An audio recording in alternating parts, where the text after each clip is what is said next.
Okay, ये जो topic है that is standard 12 and Gujarati के अंदर विभाग सी के अंदर आने वाला टॉपिक है।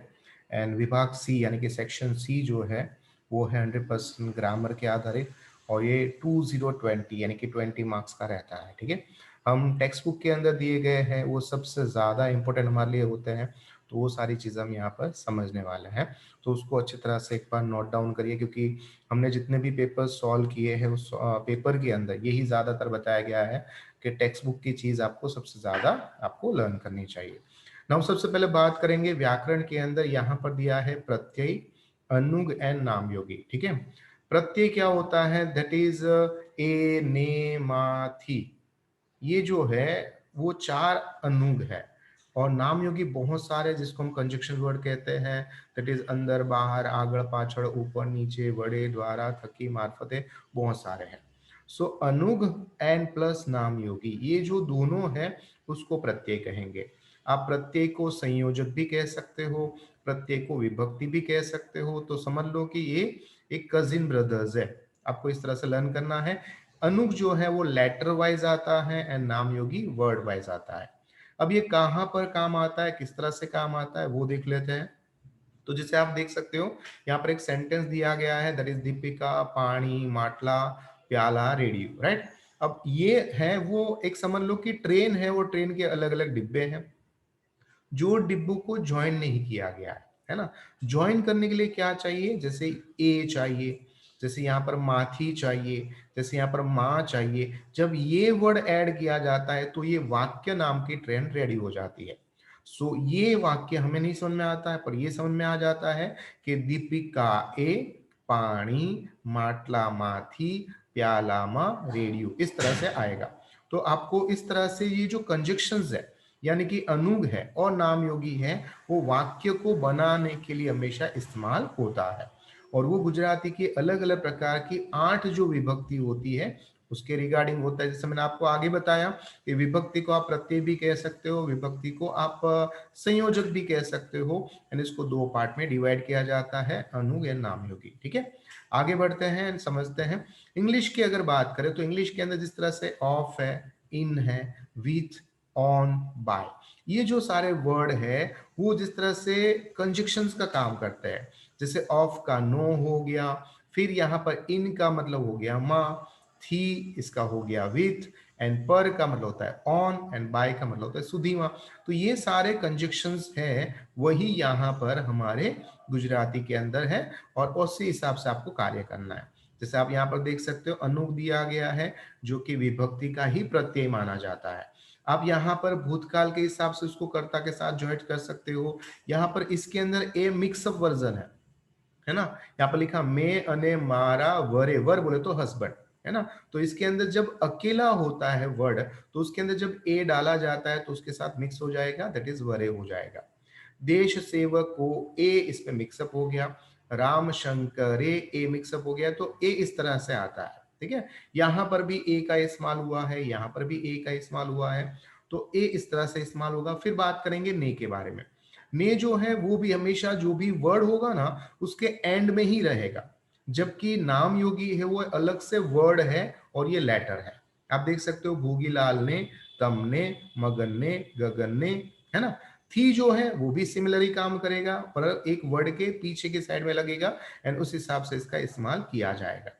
ठीक है, तो ये अलग अलग जगह पर किस तरह से हम थी का इस्तेमाल कर सकते हैं वो यहाँ पर बताया गया है।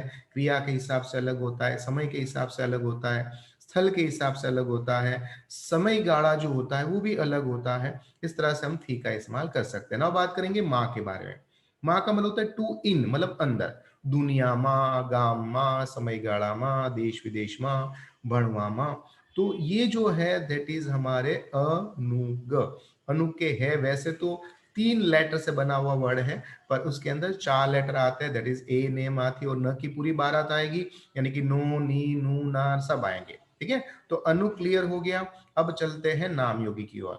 नाम योगी क्या होता है, नाम योगी वर्ड होते हैं जबकि वो अनुग जो है वो लेटर होता है। ये बात आपको अच्छी तरह से याद रखनी है। आप देख सकते हो बहुत सारे नाम योगी है, वड़े, थकी, द्वारा, इन सब के मतलब एक ही होता है, यानी वड़े मतलब होता है थ्रू, है ना। थकी मतलब थ्रू, इसके द्वारा, वड़े, थकी, इन सब का मार्फते भी इस्तेमाल होता है। हेतु के हिसाब से माटे, वास्ते, सारू, खातर, प्रमाणे, तो कितने सारे हैं आप देख सकते हो यहाँ पर, है ना। ऊपर नीचे, अंदर बाहर, आगड़ पाछड़, तणु, केरू, मही, ये सारे के सारे हमारे नाम योगी है जो कि कंजक्शंस है, और यहाँ पर उसके काफी सारे एग्जाम्पल दिए हैं। आप इसको आगे चलकर नोट डाउन कर लीजिएगा। नाउ बात करेंगे हमारी टेक्स्ट बुक यानी 12th स्टैंडर्ड की टेक्स्ट बुक के अंदर जो दिए गए हैं अनुग नाम योगी। अभी तक मैंने आपको क्या बताया, अनुग अलग करके बताया, नाम योगी अलग करके बताया। अब यहां पर बात कर रहे हैं विभक्ति, एन उसको कहते हैं प्रत्यय, इसको कहते हैं संयोजक। वापस से दिला देता हूं, तीनों का मतलब एक ही होता है, पर हम दो पार्ट में डिवाइड करते हैं, अनुग एंड नाम योगी में, ठीक है। तो यहां पर कर्ता के हिसाब से, कर्ता हमेशा जब भी सेंटेंस लिखा जाता है उसमें फर्स्ट जो है वो कर्ता रहता है, तो वहां पर कर्ता के पास हमेशा ए लगाया जा सकता है। आप उसके अंदर ने भी लगा सकते हो और थी भी लगा सकते हो। यहाँ पर वर्ड इस्तेमाल किया दैट इज शून्य प्रत्यय। कभी कभी जरूरी नहीं है कि हर जगह पर ए, ने, थी ये सारा दिया जाए, कभी कभी वहां पर नहीं भी इस्तेमाल होता है, तो वहां पर उसको कहते हैं शून्य प्रत्यय, मतलब कुछ भी नहीं लगा है, ठीक है। कर्म जो होता है उसके अंदर ने लगाया जाता है, कभी कभी शून्य प्रत्यय होता है। करण जो होता है यानी कि ये जो सेंटेंस हमारा फॉर्मेशन बनता है ना, उसमें सबसे पहले कर्ता रखना पड़ता है, फिर कर्म, फिर करण। आप उल्टा पुल्टा भी कर सकते हो, पर क्या होगा कि वो आपका वाक्य कंप्लीट शुद्ध नहीं माना जाएगा, अशुद्ध माना जाएगा, है ना। अंडरस्टैंडिंग होगी पर सामने वाले को कंफ्यूजन होगा। इसलिए सही अगर लाइन है, फॉर्मेशन है, दैट इज फर्स्ट हमेशा सेंटेंस में कर्ता होता है, देन कर्म होता है, देन करण, संप्रदान, अपादान, संबंध एंड संबोधना, अधिकरण, इस तरह से होता है। और ये सारे उसके प्रत्यय का इस्तेमाल करना होता है, तो उस हिसाब से लगाना पड़ता है। 12th स्टैंडर्ड की बुक के अंदर जो हमें नाम योगी दिया गया है वो भी यहाँ पर है, और बहुत सारी संख्या यहाँ पर दी गई है। देखो यहाँ पर वडे, थकी, माटे, सारू, तणु, द्वारा, विषय, लीधे, स्थले, प्रमाणे, कारण के, आगड़, पाछड़, ऊपर, नीचे, तरफ, तरीके, है ना। तो अलग अलग करके भी आपको दिए गए हैं, तो आपको इसकी एक एक्सरसाइज भी है, वो इस एक्सरसाइज आप करनी है। तो किस तरह से होगा, देखो यहाँ पर कि मंदिर नी आगड़ एक नानकड़ो बगीचो छे। अब यहाँ पर जो नी है दैट इज प्रत्यय। आपको ये पूछा जाएगा कि इसके अंदर प्रत्यय कौन सा है, तो प्रत्यय आप याद रखिए दो प्रत्यय होता है, अनुग होता है, नाम योगी होता है। पर प्रत्यय के अंदर आपको ये स्पेसिफाई करना पड़ेगा, लेटर वाइज होगा, दैट इज ए, ने, मा, थी, दैट इज अनु। और वर्ड अगर आएगा दैट इज नाम योगी। तो यहां पर एक ही दिया गया है दैट इज नी, पर नी क्या है, प्रत्यय है, पर अनु नाम का प्रत्यय है। और आगड़ जो है वो है नाम योगी प्रत्यय, यानी प्रत्यय दो टाइप्स के होते हैं, याद रखना है, और दोनों को दोनों आपको याद रखना पड़ेगा, और दोनों को अलग करके बताना पड़ेगा। यहां पर लिखा है ते धाबे थी नीचे पड़ी गए, तो थी जो होता है दैट इज अनुग, है ना। एंड नीचे जो है दैट इज नाम योगी। सेम यहाँ पर तेमनी नी आया दैट इज अनुग, और आगड़ जो है वो नाम योगी हो गया। नी आया दैट इज प्रत्यय, और सामे है नाम योगी। तो बहुत ही इजी है, प्रैक्टिस करोगे तो आपको काफी अच्छा इसके अंदर आपकी सफलता मिलेगी। और आपको question number 27, question number 28 and question number 29, ये जो विभाग सी होगा उसके अंदर ये तीन क्वेश्चन पूछे जाएंगे। और उसके अंदर पहला क्वेश्चन होगा कि आपको सही प्रत्यय मुखी है ना वाक्य, मतलब जो हमने आगे वाला सेंटेंस अभी देखा था दीपिका वाला, और दीपिका के अंदर किस तरह से था, वो इनकम्प्लीट था, है ना, ये इनकम्प्लीट था। और आपने इसके अंदर क्या लगाया, ए लगाया, माथी लगाया, माँ लगाया। तो एक आपको इस तरह से क्वेश्चन पूछा जाएगा, एक आपको ब्लैंक वाइज पूछा जाएगा, यानी कि कैसा रहेगा कि उसके अंदर आपको बताया जाएगा कि यहाँ पर ये खाली जगह है, तो आप इसके अंदर सही तरीके से आप नाम योगी भी सेट करो और अनुज भी सेट करो, ऐसा क्वेश्चन होगा। एंड तीसरा क्वेश्चन होगा इस तरह से, है ना। तो इस तरह से आप कार्य करोगे तो आपको 3 मार्क्स अलग अलग प्रकार से मिलेंगे। पर ये एक ऐसी चीज है जो इंटरेस्टिंग है, बहुत ही अच्छी तरह से आप समझोगे। दोनों को अलग कर दो कि ए, ने, मा, थी, ये 4 लिख दिया, फिर उसके नीचे लिखो ना, नो, नी, नू, ने, नई, नु, ये सारे के सारे, न की पूरी बारात आएगी, है ना। ए में से सिर्फ ए आएगा, ओ नहीं आएगा, ठीक है। माँ में से सिर्फ माँ ही आएगा, मी या मुंह नहीं आएगा, थी में से सिर्फ थी आएगा। तो इस तरह से देखने जाए टोटल 9 अनुग है। और नाम योगी कितने सारे हैं, करीबन 32 या उससे भी ज्यादा है, जिसका लिस्ट मैंने आपको यहाँ पर भी दिया है, आपके टेक्स्ट बुक में यहाँ पर भी दिया है, उसको एक बार लर्न करो। एंड बहुत ही अच्छी तरह से आप इसके अंदर से 3 मार्क्स स्कोर कर सकते हो, ठीक है। नाउ बात आती है हमारा नेक्स्ट क्वेश्चन, जो कि आपको 2 मार्क्स दिलाएगा, दैट इज विराम चिन्ह। अब विराम चिन्ह है वो क्वेश्चन नंबर रहेगा 30, 30 एंड 31। विराम चिन्ह के लिए देखो बहुत सारी चीजें हैं। नंबर 1 यहाँ पर जो दिया गया है कि यात्राळुओ नदी आगळ छे। अब इसके अंदर मुझे अच्छा लगता है तो मैं फुल स्टॉप लगा दूंगा। अब आपको अच्छा लगता है तो आप एक्सक्लेमेटरी साइन लगा दो। आपके फ्रेंड को अच्छा लगता है तो क्वेश्चन मार्क्स लगा देगा। किसी को लगा नहीं मुझे यहाँ पर कॉमा लगाना है तो कॉमा लगा दिया। तो आप सभी राइट हो, मैं भी राइट हूं, आप भी राइट हो, आपका फ्रेंड भी राइट है। तो क्या करना होगा कि इसके कारण से विराम चिन्ह में कोई भी आप चिन्ह लगाओ तो राइट हो जाता है।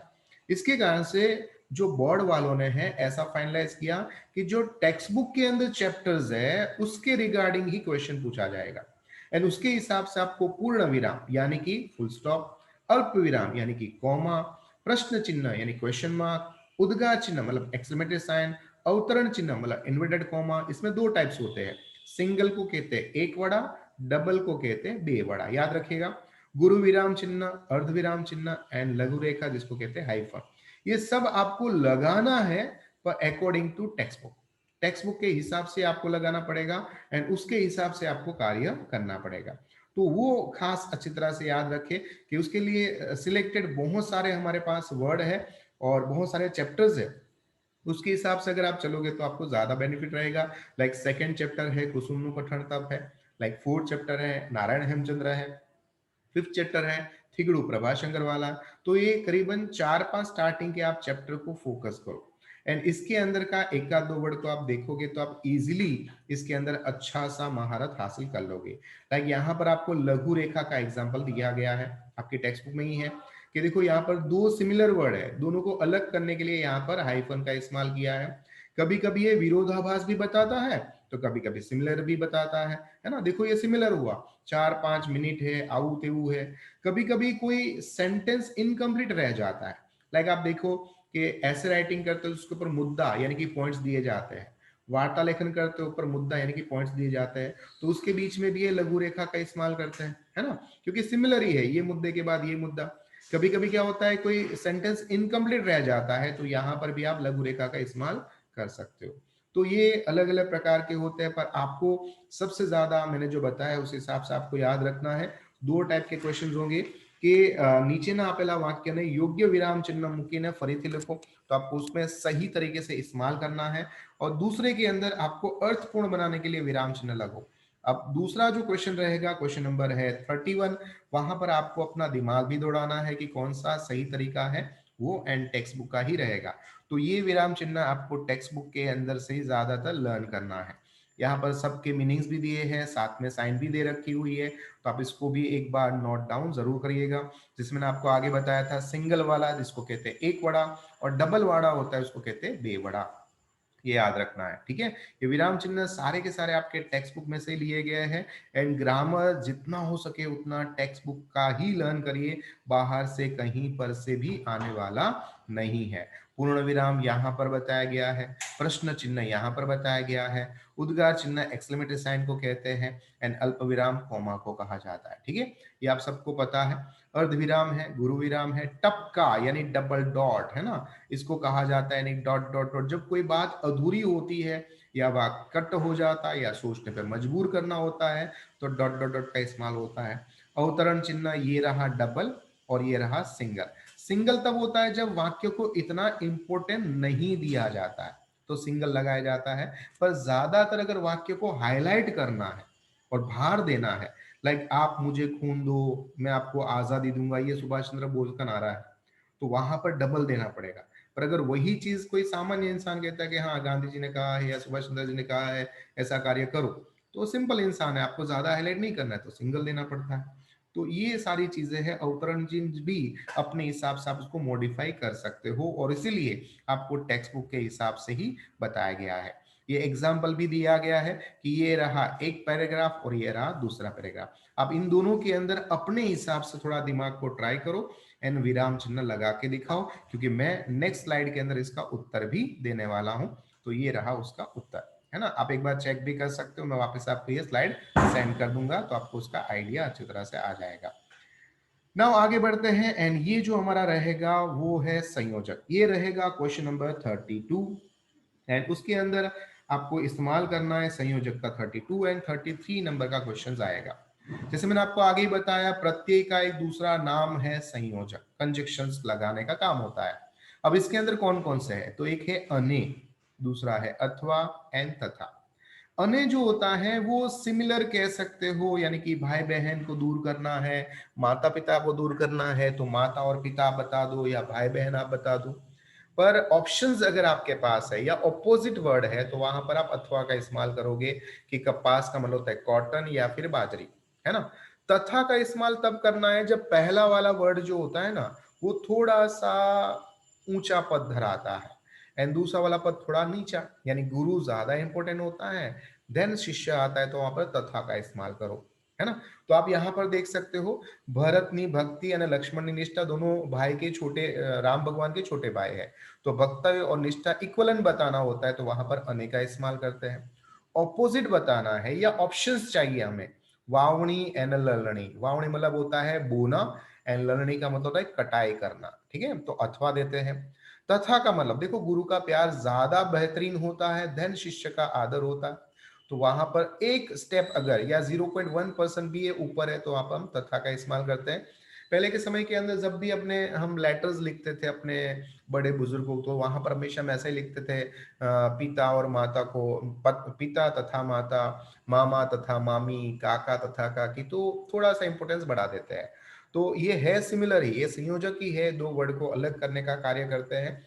एंड बहुत सारे आपके यहाँ पर संयोजक है, जैसे अने, एटले, तथा, तेथी, माटे, जो, तो, यानी आइधर और, नाइधर नॉर, इफ और दैट का काम करता है, जारे त्यारे, जे ते, के, पछी, पण, ने, ये बहुत सारे संयोजक है। अब एक बात याद रखिएगा, संयोजक के द्वारा हम सेंटेंस फॉर्मेशन करते हैं, है ना। और आगे चलकर हमें सेंटेंस फॉर्मेशन करना है, वो कौन कौन से है, दैट इज सिंपल सेंटेंस है, और जॉइंटिंग सेंटेंस है जिसको कहेंगे सादा वाक्य, संयुक्त वाक्य, मिश्र वाक्य। अब अलग अलग संयोजक से अलग अलग वाक्य रचना बनेगी। सो ये आपको याद रखना है कि सारे वर्ड को कंजक्शन कहते हैं, पर जैसे जैसे हम वर्ड का इस्तेमाल करेंगे ऐसे ऐसे वाक्य बनते हैं। तो आपके लिए क्वेश्चन बनेगा 32 एंड क्वेश्चन नंबर रहेगा 33, वहां पर ये संयोजक का इस्तेमाल करना है और इसके लिए आपको ये सारे संयोजक लर्न करना है। नाउ अब चले जाते हैं हम question number 34 and question number 35 and 33। ये जो तीन क्वेश्चंस आने वाले हैं वाक्य के हिसाब से आने वाले हैं। वापस से क्वेश्चन नंबर 34, 35 एंड 36, जिसमें वाक्य रचना के हिसाब से आपको याद रखना है। एंड कैसे वाक्य होते हैं यहाँ पर सबसे पहले बताया गया है, दैट इज साधु वाक्य।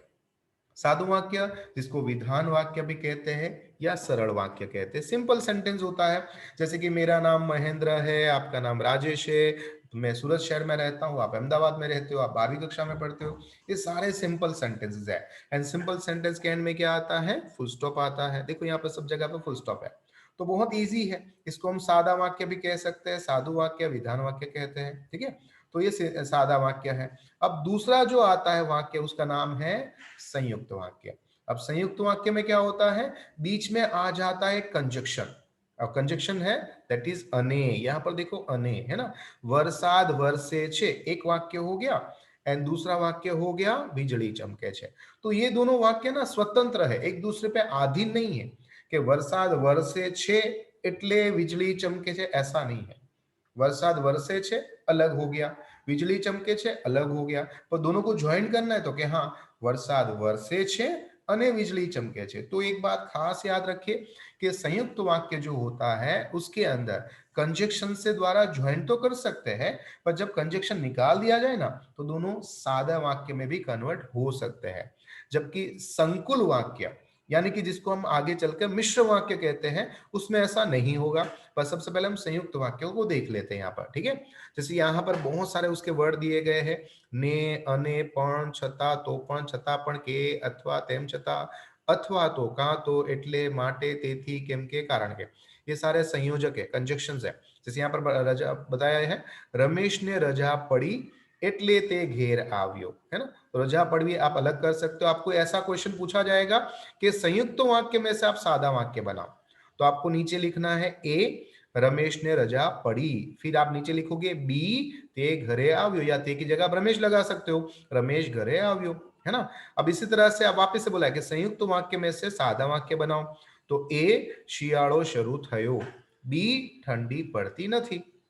अब ऐसा बताया, इसमें से आपने संयुक्त में से सादा बनाया, अब सादा अगर दिया है तो आपको कैसे देंगे, दो अलग अलग देंगे। रमेश ने रजा पड़ी, रमेश घेरा आव्यो, तो आप इसके बीच में एटले लगा दोगे, है ना, तो संयुक्त वाक्य बन जाएगा। यानी ये दो है वो सादा वाक्य है, और आप इसके अंदर एटले लगा के संयुक्त वाक्य बना सकते हो। लाइक रमेश ने रजा पड़ी એટલે તે ઘેર આવ્યો, શિયાળો શરૂ થયો પણ ઠંડી પડતી નથી, તમે અહીં આવશો के सीधा भावनगर जशो।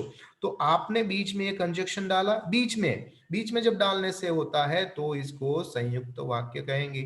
बहुत ही इजी है, आसान है, दोनों को अलग करना भी आसान है, दोनों को ज्वाइन करना भी आसान है, पर तब आसान होगा जब आप ये सारे वर्ड को लर्न करना शुरू करोगे, और एक आध दो लाइन है, सेंटेंस, उसका प्रैक्टिस करना सबसे ज्यादा जरूरी है ना।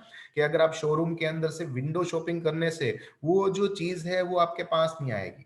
इवन हम जहाँ बड़े मॉल में जाते हैं तो वहां पर भी जाके हम ट्रायल लेते हैं कि हाँ ये कपड़ा मुझे सूट होता है कि नहीं होता है, ये कपड़ा मुझे कलर सेट होता है कि नहीं होता है। तो उसी तरह से संयुक्त वाक्य में भी आपको प्रैक्टिस करनी पड़ेगी कि ये विंडो शॉपिंग नहीं है कि चलो सर ने समझा दिया, मजा आ गया एंड दिमाग में उतर गया, पर ये बहुत प्रैक्टिस चाहिए। एंड मेरे पास बहुत सारे पेपर्स है, वो भी मैं आपके सेंड करूंगा, पर पहले समझ लो अच्छी तरह से, देन वो पेपर के ऊपर हम डिस्कशन करेंगे। और लास्ट हमारा टॉपिक बनता है दैट इज संकुल वाक्य यानी कि मिश्र वाक्य। मिश्र वाक्य में इंग्लिश की तरह है, लाइक इधर दिया है आइधर तो बीच में देगा और, नाइधर नॉर, इफ दैट, तो यहां पर दो दो वर्ड आएंगे, यानी कि जेवू तेवू, ज्यारे त्यारे, जेम तेम, जे ते, ज्यां सुधी त्यां सुधी। और इसमें क्या है कि ये जो आगे वाला होता है उसके अधीन दूसरे वाला रहता है, यानी कि जो हूं अध्यापक होत तो, अगर होगा तो, विद्यार्थी ने मूल्यवर्ती वाचो थी रस्ती समझा, अगर नहीं होता तो नहीं बताता। ये जो है दैट इज मेन होता है, मुख्य वाक्य को दूसरा वाक्य टेका देता है यानी सपोर्ट करता है। हवे जारे हूं आविश त्यारे याद करिश, नहीं आऊंगा तो याद नहीं करूंगा, सिंपल बात है ना। जो हमारे जम्बू हसे तो हूं जान करिश, तो एक के अधीन दूसरा चलता है, पर यहां पर कंजक्शन एक स्टार्टिंग में रहेगा और एक सेंटर में रहेगा। स्टार्टिंग में सेंटर में, स्टार्टिंग में सेंटर में, तो हो गया संकुल वाक्य। एंड दूसरा खास याद रखे दैट इज मिश्र वाक्य। आपको इसके अंदर से भी सिंपल सेंटेंस बनाने के लिए बोलेंगे कि मिश्र वाक्य में से सरल वाक्य बनाओ, तो बहुत इजी है, ए लगा देंगे कि हूं त्या आविश, एंड बी लगा देंगे तमने याद करिश, ए लगाएंगे हमारे जम्बू होए, बी लगा देंगे हमें तुमने जान करिशु, है ना। तो इसमें से आप इजीली सादा वाक्य भी बना सकते हो। एंड संकुल वाक्य जो है उसके अंदर सेंटर में और बीच में वर्ड डालने से इजीली संकुल या मिश्र वाक्य बन जाएगा। तो इसके लिए ये जो वर्ड है उसको आपको बहुत ही अच्छी तरह से याद रखना पड़ेगा। तो आपको ये जो है वाक्य रचना आपको देने वाले हैं 3 मार्क्स, यानी कि 34, 35 एंड 36 जो क्वेश्चन है वो इसके रिगार्डिंग रहेगा। अब यहां पर एक्सरसाइज दी गई है, उसको एक बार जरूर घर पे बैठ के प्रैक्टिस करिए। ना जवाब मिले तो मुझे पूछेगा, मैं इसके सारे आंसर दूंगा, ठीक है। और एक बात है जो यहां पर हमें बोर्ड के एग्जाम में नहीं पूछने वाले हैं पर याद रखनी जरूरी है, दैट इज हकारात्मक वाक्य एंड नकारात्मक वाक्य। हकारात्मक मतलब पॉजिटिव एंड नकारात्मक मतलब नेगेटिव। नेगेटिव में देखो नहीं, नथी, ना, न होता, इसका इस्तेमाल होता है, दैट इज नकारात्मक, निषेधात्मक, है ना। और इसके अंदर पॉजिटिव होता है, ये बात को याद रखना का। गुजराती भाषा में न, नथी, नहीं सौथी वधारे निषेध वाक्य के हिसाब से इस्तेमाल होता है। एंड दूसरी बात, ये हमेशा लास्ट में ही इस्तेमाल होता है, काफी समय ही आपको अशुद्ध वाक्य रचना में नथी वातावरण आजे शांति छे ऐसा लिखते हैं तो वो गलत हो जाता है। नहीं गोविंद आजे शालाए नहीं आवे, तो नहीं हमेशा, न होता ये हमेशा सेंटेंस के एंड में लगता है। That is the most important topic, इसके कारण से मैं आपको ये समझा रहा हूँ निषेधात्मक वाक्य। आपको इसमें से कन्वर्ट करने की बात तो नहीं बोर्ड में पूछने वाले हैं, पर हाँ कभी कभी पद क्रम में, पद संवाद में, पद शुद्ध करने में उसके अंदर आपको कभी कभी इसका पूछा जा सकता है, इसलिए याद रखिएगा। नाउ मोस्ट इंपॉर्टेंट टॉपिक आ रहा है, वो है क्वेश्चन नंबर 37, 38। दो है और दोनों के अलग अलग मार्क्स दिए हैं, एक है पद क्रम और दूसरा है पद संवाद। That is question number 37 and 38 section C के अंदर, है ना। तो क्या होता है इसके अंदर, देखो यहाँ पर ये बहुत ही मजेदार है, बच्चे इसको बहुत ही चाव से सीखते हैं, मजा लेके सीखते हैं। और यहाँ पर देखो सबसे बड़ा सिखाया गया है ज का टॉपिक। ज जो है एक वजन वाला बंदा है, ये जहां पर बैठ जाए उसके आगे वाले का वजन बढ़ा देता है ना। समझ लो कि 500 ग्राम वाला बंदा है और ये जहां पर बैठ गया सबका वजन बढ़ा देता है। लाइक देखो सिंपल सेंटेंस क्या लिखा है, तमे आजे सवारे शालाए आवजो, ठीक है, मतलब आप सुबह स्कूल पे आना। अब ज लगा दिया यहां पर तमे के पास, तो तमे का वजन बढ़ा देगा। तमेज आजे सवारे शालाए आवजो, दूसरों को मत भेजना, आपको ही आना है, ठीक है। दूसरा, तमे आजे ज सवारे आवजो, आज ही आना, कल मत आना, परसों मत आना, है ना। तमे आजे सवारे ज शालाए आवजो, सुबह आना, दोपहर को मत आना प्लीज, है ना। तमे आजे सवारे शाला ए जाओ, जो बजा रहे हो मैं घर पे तो आना ही मत, है ना। तमे आजे सवारे शालाए आवशो, ज कंपलसरी आना। तो देखो ज अलग अलग जगह पर लगाने से जिसके आगे ज लगता है, इवन इस सेंटेंस में लास्ट में लगा तो सेंटेंस का महत्व बढ़ा दिया, यहाँ पर शाला के आगे लगा तो शाला का महत्व बढ़ा दिया। तो ज जो है ना बहुत वजनदार बंदा और कहां पर आप लगाओगे उस हिसाब से उसका मीनिंग भी वो पूरा चेंज कर देता है ना। ऐसे ही आप एक टॉपिक है और वो सेंटेंस में है, हूं तमने प्रेम करूं छू। आप ट्राई करना उसमें अलग अलग जगह पर अलग अलग वर्ड के आगे ज लगाना, हूंज तमने प्रेम करूं छू, मतलब मैं ही करता हूं और कोई करता ही नहीं आपको। ऐसे ज अलग अलग जगह पर लगाने की कोशिश करिएगा, बहुत मजा आता है पद क्रम को सिखाने में भी और सीखने में भी। ना आगे बढ़ते हैं, देखो क्या बताया गया है कि विशेषण जो होता है ना वो सही जगह पर लगाना बहुत जरूरी है ना। ऐसा बताया ना कि काली छोकरी, तो देखो छोकरी के आगे काली लगाना चाहिए, छोकरी काली ऐसा बताना थोड़ा गलत लगता है। तो सही जगह पर विशेषण लगाना ये बहुत जरूरी है। यहां पर देखो हमें कभी कभी तो ऐसा लगता है कि वाक्य सही है पर फिर भी गलत कैसे हो गया। लिखा है कि अही शुद्ध गाय નું दूध મળે છે, तो बात तो सही है, शुद्ध गाय का दूध ही चाहिए, पर गलत है भाई। गाय देखो शुद्ध है पर दूध के अंदर पानी डाल के देगा तो आप ले लोगे वहां से उस दुकान से, तो क्या नहीं। तो आपको क्या करना पड़ेगा, आपको शुद्ध वर्ड जो है दूध के पास लगाना पड़ेगा, तो बनेगा अही गायनु शुद्ध दूध મળે છે, राइट। दूसरा लिखा है मने सरस डिश में खमण आपो, पर खमण जो है बासी होगा खा लोगे नहीं, तो आपको यहां पर सरस की जगह आप स्वादिष्ट भी इस्तेमाल कर सकते हो, मने डिश में स्वादिष्ट खमण आपो, है ना। तो विशेषण जो है वो सही वर्ड के पास लगाना बहुत जरूरी है। आगे देखो, ते 5 वर्ष जूना आइसक्रीम ना, मतलब इतने पुराना आइसक्रीम कौन बेचता है भाई, लिखना पड़ेगा ते आइसक्रीम ना 5 वर्ष जूना व्यापारी, व्यापारी जूना है, वो बहुत सालों से बेच रहा है, पर वो आइसक्रीम पुराना नहीं बेच रहा है, तो जूना वर्ड व्यापारी को दो भाई, आइसक्रीम को मत दो। तो सही जगह पर विशेषण देना बहुत ज्यादा जरूरी है। आगे लिखा है गामा एक सफरजन को बेचता है भाई, एक गामा सफरजन में तो एक फेरियो, फेरियो नहीं वेंडर, है ना। वहां पर एक लगाना चाहिए, नहीं कि एक सफरजन लेकर कौन बेचता है, कोई नहीं, है ना। दूसरा वाक्य दिया है कि वार्ता के अंदर, वाक्य के अंदर हमेशा कर्ता हमेशा फर्स्ट स्थान पे ही रहेगा। देखो राम कर्ता है, फर्स्ट स्थान पे है, कर्शन भी है, लोको भी है, मुरला भी है, तो ये कर्ता है, काम करने की जिम्मेदारी इन लोगों पे है और ये जो लोग हैं उसी हिसाब से आपका सेंटेंस बनता है। ऊपर से कर्ता हमेशा जिंदा होना चाहिए एंड कर्ता जो है वही हमेशा क्रिया करता है ना। तो राम क्रिया करनार होने के कारण से फर्स्ट लगाना पड़ेगा। पर कभी कभी आपको कंफ्यूज करने के लिए बहुत अच्छे एग्जांपल एक्सरसाइज में दिए है, जो यहाँ पर लिखा है कि लिखा है निशाले गीताबेन गया छे, हमें तो सही लग रहा है कि बात तो सही है, गीताबेन स्कूल जा रहे हैं, पर नहीं ये गलत है। गीताबेन करता है उसको आगे लेके आओ, गीता बहन निशाले गया छे ऐसा लगाना पड़ेगा, है ना। तो इस तरह से आपको कभी कभी इस तरह से कंफ्यूज करेंगे एंड आपको पूछेंगे कि सही है कि नहीं है, ये बताओ। नाउ दूसरा बताया गया है कि कर्ता के बाद अगर किसी का स्थान आता है वो है कर्म का होता है, जो हमेशा ये रहा कर्ता, ये कर्ता, ये कर्ता, तो उसके बाद देखो तुरंत ही हमें कर्म दिखाई दे रहा है, तो वो सही जगह पर होना चाहिए, यानी कि वन माँ खाडो मकान ये कर्म है, तो दूसरे नंबर पे वो होना चाहिए। एंड फिर सेंटेंस के अंदर लास्ट में हमेशा क्रियापद यानी कि वर्ब आता है ना। चोरी करना क्रिया है, सलाह आपना क्रिया है, खाडो खोदना क्रिया है, दाना चुगना क्रिया है, तो हमेशा लास्ट में आना आता है। तो ये सारी चीजों को आपको दिमाग में सेटअप करना है कि भाई ये ट्रेन तो वाक्य की बनेगी, पर वाक्य की ट्रेन जब बने तो उसमें सबसे पहले कर्ता ही आना चाहिए, देन कर्म आना चाहिए, लास्ट सेकंड के अंदर क्रियापद एंड देन सहाय कारक क्रियापद यानी कि हेल्पिंग वर्ब होना चाहिए। कौन है हेल्पिंग वर्ब? यानी कि छे, हता, हतो, हशे, ये सारे हेल्पिंग वर्ब होते हैं, याद रखना। नाउ बात करेंगे हमारा क्वेश्चन नंबर 38 में है, वो है पद संवाद। पद संवाद के अंदर बहुत मजेदार चीजें हैं। वो क्या है? कर्ता ने क्रियापद के बीच में हमेशा लिंग को बहुत ही ध्यान में रखना पड़ता है। लिंग तो पता है ना, स्त्रीलिंग, पुल्लिंग एंड नपुंसकलिंग।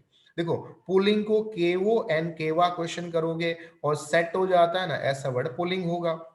केवी सेट करोगे तो स्त्रीलिंग बन जाएगा, एंड केवू पूछोगे एंड सेट हो जाता तो नपुंसकलिंग। ठीक है, एग्जांपल दे देता हूं, लाइक दांत केवा छे पुल्लिंग, जीभ केवी छे स्त्रीलिंग, गळू केवू छे नपुंसकलिंग। इस तरह से याद रखना है। ठीक है, दूसरा है वचन। वचन में होता है दो टाइप्स होते हैं, एक होता है एक वचन जिसमें सिर्फ और सिर्फ एक ही आता है, दैट इज एक वचन।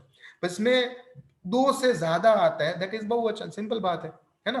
तो ज्यादातर आ या ओ लगाने से बहुवचन बनता है, नॉट 100%। लाइक खाटलो, खाटला, खाटला ओ, छोकरी, छोकरी ओ, छोकरा, छोकरा ओ, है ना, इस तरह से बनता है।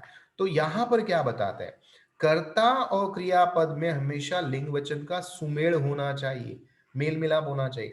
देखो, रमेश पुल्लिंग है ना, तो क्या, हाँ, तो यहाँ पर चालियो दो, यहाँ पर रमेश चाली नहीं लगा सकते, रमेश चालू नहीं लगा सकते, है ना। तो रमेश पुल्लिंग है, रमेश गायनी पाछड़ चाल्यो। गीता स्त्रीलिंग है तो यस, तो यहाँ पर चाली देना पड़ेगा। एंड कुत्रु नपुंसकलिंग है, न्यूट्रल है, तो क्या, हाँ, तो चाल्यू लेना पड़ेगा। तो ये मेल मिलाप बहुत जरूरी है, इसके द्वारा भी आपका पद संवाद का 1 मार्क्स मिलेगा।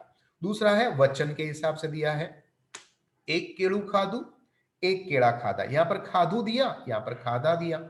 एक सफरजन खादू अने एक सफरजन खादा। अगर बहुवचन देना है तो खादा देना पड़ेगा, और एक है वचन तो खादू देना पड़ेगा। तो ये वचन एंड लिंग के अधीन आपको हमेशा सेंटेंस को सही है कि नहीं है वो चेक करना पड़ेगा। आगे है, झाड़ पर थी एकज પાંદડું પડ્યું, पर ज्यादा अगर गिर रहे हैं तो પાંદડા પડ્યા। ठीक है, अब गोविंदे गाय ने खिले बांधी, किसको बांधा है? गाय को, तो वहां पर बांधी देना पड़ेगा। पर अगर गोविंद बड़द को बांध रहा है तो बांधियो देना पड़ेगा, है ना। किसके ऊपर हम बात कर रहे हैं वो आपके लिए सबसे ज्यादा जरूरी है। ठीक है, नाउ आगे देखते हैं, कबाट माथी चौपड़ी पड़ी। पर अगर बीच में कंजक्शन आ जाए ना, तो पीछे वाले वर्ड के हिसाब से याद रखना पड़ेगा। यहां पर तो हमने चौपड़ी पड़ी कर दिया है, तो यहां पर पुस्तक पढ़ियू करना पड़ेगा। गीता उभी थई, पर यहां पर परेश है तो उभू थयो। अगर बीच में अने आता है तो आपको ऐसा करना है, बाकी नहीं। ठीक है, अब एक थी વધારે પદોની અંદર જોડાતા ક્રિયાપદ बहुवचन में इस्तेमाल होता है। क्या होता है कि मीता है, अगर अकेली जा रही है तो जती हती कर देंगे, सीता भी जती हती कर देंगे। पर अब मीता और सीता को साथ में ले जाना है तो हो गए बहुवचन, क्योंकि मीता यहाँ पर एक वचन है, यहाँ पर सीता भी एक वचन है। अब दोनों को साथ में कर दिया तो कि मीता अने सीता जता हता। एंड यहाँ पर दोनों लड़कियां हैं, जब भी लड़कियां होती है तो उसके बाद आपको बिंदी देनी पड़ेगी। ठीक है, याद रखिएगा, जता हता दोनों लड़कियां। स्त्रीलिंग के अंदर हमेशा बिंदी यानी कि अनुस्वार देना पड़ता है।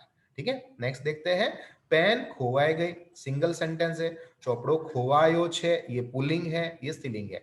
अब दोनों को साथ में कर देना है, तो पेन अने चोपड़ो खोवाया हता। अब यहां पर देखो बिंदी आपने प्रोवाइड की, क्यों? क्योंकि यहां पर स्त्रीलिंग साथ में आया। एक और बहुत ही महत्वपूर्ण बात है, उसको जरा मैं आपको सबसे पहले बता दूं, और वो क्या है जरा आप नोट डाउन करके रखिएगा कि स्त्रीलिंग शब्द जहां पर भी आएगा वहां पर हमेशा आपको अनुस्वार देना पड़ेगा। नपुंसकलिंग शब्द जहां पर आएगा वहां पर भी अनुस्वार देना पड़ेगा। अगर पुल्लिंग के साथ पुल्लिंग है तो अनुस्वार देने की जरूरत नहीं है, सिंगल पुल्लिंग है तो भी अनुस्वार देने की जरूरत नहीं है। तो यहाँ पर पेन जो है वो स्त्रीलिंग होने के कारण से आपको नपुंसक के हिसाब से या पर स्त्रीलिंग के हिसाब से बिंदी प्रोवाइड करनी पड़ेगी। महेश शालाए गयो अने स्मिता शालाए गए, पर दोनों को साथ में जाना है तो गया के ऊपर बिंदी देनी पड़ेगी, क्योंकि यहाँ पर स्मिता है और स्त्रीलिंग है। पुलिंग जो है वो महेश है, तो दोनों साथ में आएंगे तो यहाँ पर गया के ऊपर बिंदी प्रोवाइड करनी पड़ेगी। याद रखिएगा ये भी आपको क्वेश्चन पूछेंगे, ठीक है। नाउ आपके पास है और 4 वर्ड, के, अथवा, या और अगर। ये 4 वर्ड जो है ना वो दोनों को अलग कर देता है। यहाँ पर देखो, बकरी के ऊंट आव्यू नथी। अब यहाँ पर बकरी स्त्रीलिंग है, बात तो सही है, पर ऊंट है ना तो यहाँ पर ये कर्ता माना जाएगा, नहीं कि बकरी मानी जाएगी, है ना। तो ये समझ लो एक पार्टीशन कर देता है, बीच में दीवार खड़ी कर देता है, भाई तू कौन है, यहाँ पर तो मैं ही करता हूं, है ना। तो ऊंट आव्यू नथी, पर मैं उल्टा कर दूं, बकरी को इधर लेके आ जाओ तो ऊंट का कुछ नहीं चलेगा। तो लिखा है यहाँ पर ऊंट के बकरी आवी नथी, देखो यहाँ पर ऐसा है। तो इसके लिए आपको ये चारों वर्ड को याद रखना है, के, अथवा, या और अगर। अगर ये बीच में आ जाता है तो ये जो है वो हमेशा कर्ता बन जाएगा, और कर्ता के हिसाब से एंडिंग करना पड़ेगा। ऊंट आव्यू नथी, बकरी आवी नथी, भले ऊंट साथ में हो पर के आया तो उसका कुछ नहीं चलता है। अथवा में देखो, रमेश अथवा गीता आवी हशे, रमेश आव्यो हशे, क्योंकि यहाँ पर रमेश मेन बन गया।